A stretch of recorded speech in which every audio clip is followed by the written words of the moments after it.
एक धनी सेठ के 7 बेटे थे। 6 का विवाह हो चुका था। 7वीं बहू आई।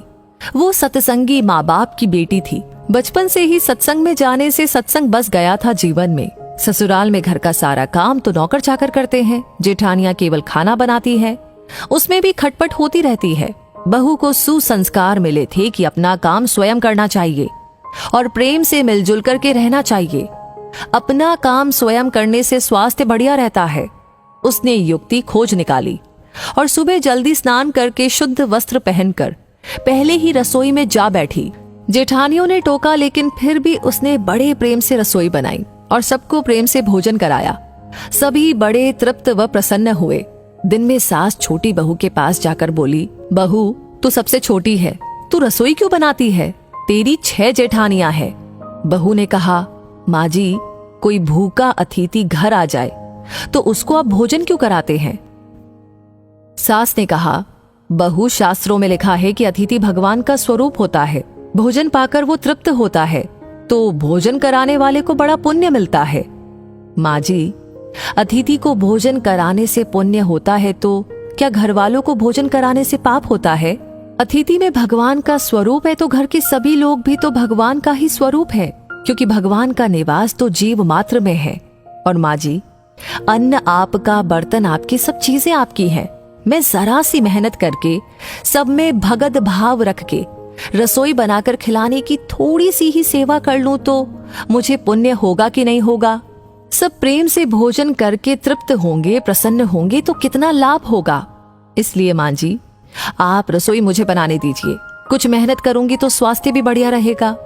सास ने सोचा कि बहू की बात तो ठीक है, हम इसको सबसे छोटी समझते हैं, पर इसकी बुद्धि सबसे अच्छी है। दूसरे दिन सास सुबह जल्दी स्नान करके रसोई बनाने बैठ गई। बहुओं ने देखा तो बोली, माँ जी, आप परिश्रम क्यों करती हैं? सास ने कहा, तुम्हारी उम्र से मेरी उम्र ज्यादा है, मैं जल्दी मर जाऊंगी। मैं अभी पुण्य नहीं करूंगी तो फिर कब करूंगी? बहुएं बोली, माँ जी, इसमें पुण्य क्या है? ये तो घर का काम है। सास बोली, घर का काम करने से पाप होता है क्या? जब भूखे व्यक्तियों को, साधुओं को भोजन कराने से पुण्य होता है तो क्या घर वालों को भोजन कराने से पाप होता है? सभी में ईश्वर का वास है। सास की बातें सुनकर सब बहुओं को लगा कि इस बात का तो हमने कभी ख्याल ही नहीं किया। ये युक्ति तो बहुत ही बढ़िया है। अब जो बहू पहले जग जाए वो रसोई बनाने बैठ जाए। पहले जो भाव था कि तू रसोई बना तो 6 बारी बंधी थी, लेकिन अब मैं बनाऊं, ये भाव हुआ तो 8 बारियां बंध गई। 2 और बढ़ गए, सास और छोटी बहू। काम करने में तू कर, इससे काम बढ़ जाता है और आदमी कम हो जाते हैं। पर मैं करूं, इससे काम हल्का हो जाता है और आदमी बढ़ जाते हैं। छोटी बहू उत्साही थी। सोचा कि अब तो रोटी बनाने में चौथे दिन बारी आती है, फिर क्या किया जाए। घर में गेहूं पीसने की चक्की पड़ी थी। उसने उससे गेहूं पीसने शुरू कर दिए। मशीन की चक्की का आटा गरम गरम बोरी में भर देने से जल जाता है। उसकी रोटी स्वादिष्ट नहीं होती, लेकिन हाथ से पीसा गया आटा ठंडा और अधिक पौष्टिक होता है और उसकी रोटी भी स्वादिष्ट होती है। छोटी बहू ने गेहूं पीसकर उसकी रोटी बनाई तो सब कहने लगे कि आज तो रोटी का जायका बहुत ही अच्छा है। सास बोली, बहू, तू क्यों गेहूं पीसती है? अपने पास पैसों की कमी नहीं है। माँ जी, हाथ से गेहूं पीसने से व्यायाम हो जाता है और बीमारी नहीं आती। दूसरा रसोई बनाने से भी ज्यादा पुण्य गेहूं पीसने का है। सास और जेठानियों ने जब सुना तो लगा कि बहू तो ठीक ही कहती है। उन्होंने अपने अपने पतियों से कहा कि घर में चक्की ले आओ, हम सब गेहूं पीसेंगी। रोजाना सभी जेठानियां चक्की में 2-2.5 सेर गेहूं पीसने लगी। अब छोटी बहू ने देखा कि घर में जूठे बर्तन मांजने के लिए नौकरानी आती है। अपने जूठे बर्तन हमें स्वयं साफ करने चाहिए, क्योंकि सब में ईश्वर है तो कोई दूसरा हमारा जूठा क्यों साफ करे। अगले दिन उसने सब बर्तन मांज दिए तो सास बोली, बहू, विचार तो कर, बर्तन मांजने से तेरा गहना घिस जाएगा, कपड़े खराब हो जाएंगे। माँ जी, काम जितना छोटा उतना ही उसका महात्म्य ज्यादा। पांडवों के यज्ञ में भगवान श्री कृष्ण ने जूठी पत्तले उठाने का काम किया था। दूसरे दिन सास बर्तन मांजने बैठ गई। उसको देख कर के सब बहुओं ने बर्तन मांजने शुरू कर दिए। घर में झाड़ू लगाने नौकर आता था। अब छोटी बहू ने सुबह जल्दी उठ करके झाड़ू लगा दी। सास ने पूछा, बहू, झाड़ू तूने लगाई है? माँ जी, आप मत पूछिए, आपको बोलती हूँ तो मेरे हाथ से काम चला जाता है। झाड़ू लगाने का काम तो नौकर का है, तो तू क्यों लगाती है?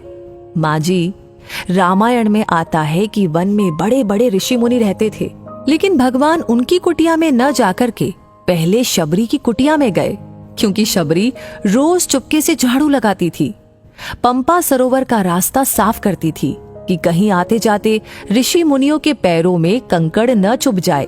सास ने देखा कि ये छोटी बहू तो सबको लूट लेगी, क्योंकि ये सबका पुण्य अकेले ही ले लेती है।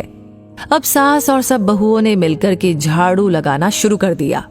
जिस घर में आपस में प्रेम होता है वहां लक्ष्मी बढ़ती है, और जहां कलह होता है वहां निर्धनता आती है। सेठ का तो धन दिनों दिन बढ़ने लगा। उसने घर की सब स्त्रियों के लिए गहने और कपड़े बनवा दिए। अब छोटी बहू ससुर से मिले गहने लेकर बड़ी जेठानी के पास गई और बोली, आपके बच्चे हैं, उनका विवाह करोगी तो गहने बनवाने पड़ेंगे। मेरे तो अभी कोई बच्चा है नहीं, इसलिए इन गहनों को आप रख लीजिए। गहने जेठानी को देकर बहू ने कुछ पैसे और कपड़े नौकरों में बांट दिए। सास ने देखा तो बोली, बहू, ये तुम क्या करती हो? तेरे ससुर ने सबको गहने बनवा कर दिए हैं और तूने वो जेठानी को दे दिए और पैसे कपड़े नौकरों में बांट दिए। माँ जी, मैं अकेले इतना इकट्ठा करके क्या करूंगी? अपनी वस्तु किसी जरूरतमंद के काम आए तो आत्मिक संतोष मिलता है, और दान करने का तो अमिट पुण्य होता ही है। सास को बहू की बात लग गई। वो सेठ के पास जाकर बोली कि मैं नौकरों में धोती साड़ी बांटूंगी और आसपास में जो गरीब परिवार रहते हैं उनके बच्चों की फीस में स्वयं भरूंगी। अपने पास कितना धन है, किसी के काम आए तो अच्छा ही है, न जाने कब मौत आ जाए और सब यहीं पर पड़ा रह जाए। जितना अपने हाथ से पुण्य कर्म हो जाए अच्छा है। सेठ बहुत प्रसन्न हुआ कि पहले नौकरों को कुछ देते थे तो लड़ पड़ती थी, पर अब कहती है कि मैं खुद ही दूंगी। सास दूसरों को वस्तुएं देने लगी तो ये देख कर के दूसरी बहुएं भी देने लगी। नौकर भी खुश होकर के मन लगा कर के काम करने लगे और आस पड़ोस में भी खुशहाली छा गई।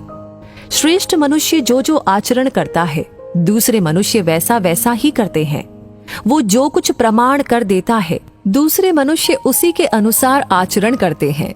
छोटी बहू ने जो आचरण किया उससे उसके घर का तो सुधार हुआ ही, साथ में पड़ोस पर भी अच्छा असर पड़ा। उनके घर में भी सुधार आया।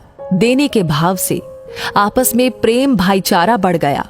इस तरह बहू को सत्संग से मिली सूझबूझ ने उसके घर के साथ अनेकों घरों को खुशहाल कर दिया। तो दोस्तों, इस कहानी को सुनते हुए आप क्या